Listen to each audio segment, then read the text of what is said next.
Hi, my name is Jandri India Suryana, and now I want to retell story about the three brothers. I hope you enjoy my video, and let's get started.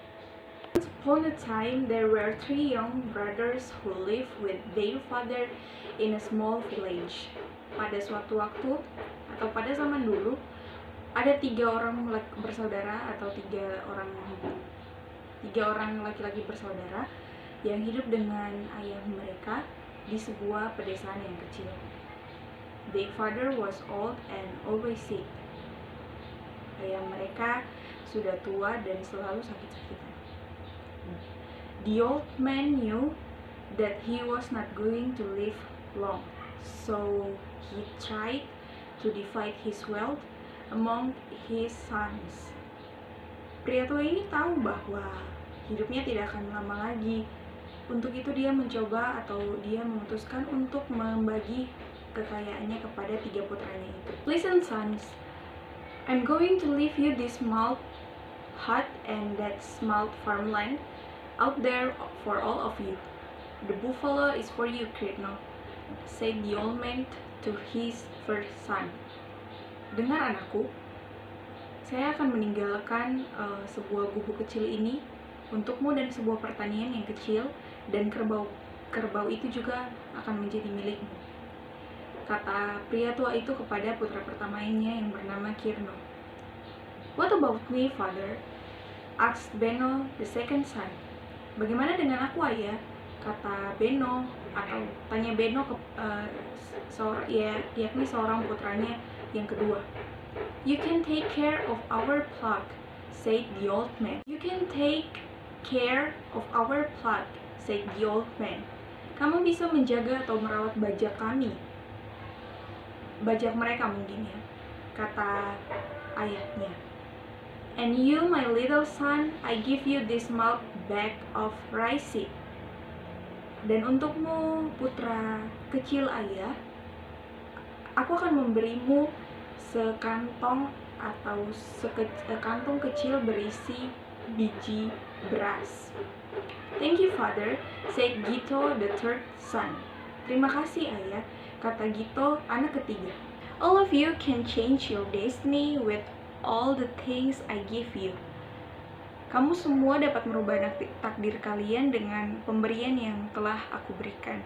However, you must help each other and remember that the sun rises in the east and sets in the west, muttered the old man.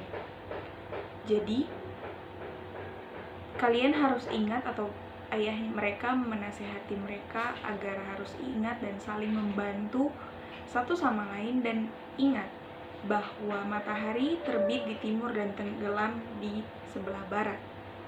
Those were the last words from the old man to his sons. Jadi itu adalah kata-kata terakhir dari pria tua itu kepada anak-anaknya. A few hours later, beberapa jam kemudian, the old man passed away. Pria tua itu meninggal. The day after the old man died, Kirno went to the market to sell his buffalo. Jadi beberapa hari setelah pria tua itu meninggal, Kirno, putra pertamanya ini, mau pergi ke pasar untuk menjual kerbaunya. Gito ran after him, trying to remind him about their father's will, which asked them to help each other, but Kirno ignored him. Jadi Gito ini mengejar si Kirno ini, mencoba mengingatkan Kirno tentang ayah mereka punya wasiat dari ayah mereka, tetapi Kirno mengabaikannya. Beno also sold the plant and enjoyed the money himself. Jadi Beno juga menjual bajaknya yang diwariskan oleh ayahnya dan menikmati uangnya sendiri, atau menghabiskan uangnya sendiri. Kirno and Beno did nothing but spend their money. Kirno dan Beno tidak melakukan apa-apa selain menghabiskan atau membuang-buang uang mereka. Gito was very upset but he wants to become a good farmer like his father. So he borrowed a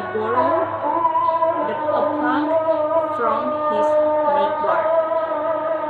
Gito sangat gundah, dia sangat marah, kecewa ya karena kelakuan saudara-saudaranya itu. Tetapi dia mau menjadi seorang petani yang baik seperti ayahnya. Jadi dia meminjam sebuah bajak dari tetangganya. He had to plow the farmland by himself because he didn't have any buffaloes. Jadi dia membajak sawah seorang diri dengan dirinya sendiri karena dia tidak punya kerbau. Gito he worked so hard from sunrise until sunset. Dia bekerja keras dari matahari terbit sampai matahari terbenam. After 7 years of working hard, Gito became a successful farmer. Setelah 7 tahun dia bekerja keras, Gito menjadi seorang petani yang sukses. But he wasn't happy because he kept thinking of his brothers. Tetapi dia tidak senang karena dia terus memikirkan tentang nasib dari kedua saudaranya ini. He looked for his brother everywhere, but still he couldn't find them. Dia telah mencari saudara-saudaranya ini kemana-mana, tetapi dia tidak dapat menemukan mereka. One day, Gito went into town to buy farming equipment. When he was about to leave the shop, a beggar asked him for some money, and a pickpocket tried to take his wallet. Suatu hari, Gito mau ke kota untuk membeli peralatan membajak atau peralatan pertanian. Ketika dia hendak meninggalkan toko, seorang pengemis meminta uang kepadanya dan seorang pencopet mau mencoba untuk mengambil dompetnya. These people were actually Gito's brothers. Orang-orang ini sebenarnya adalah saudara-saudara Gito, yaitu Kirno dan Beno. Gito recognized them at once. Gito berusaha mengenali mereka satu persatu. Feeling very happy, Gito quickly hugged them. Merasa sangat senang, akhirnya Gito memeluk mereka satu persatu. In the end, Gito told them that he had become a successful farmer. Pada akhirnya, Gito memberitahu mereka bahwa sekarang dia telah menjadi petani yang sukses. He also invited them to stay in his house. Dia juga mengundang mereka dan meminta mereka untuk tinggal di rumahnya. Kirno and Beno felt ashamed before Gito. Kirno dan Beno jadi merasa sangat malu kepada Gito.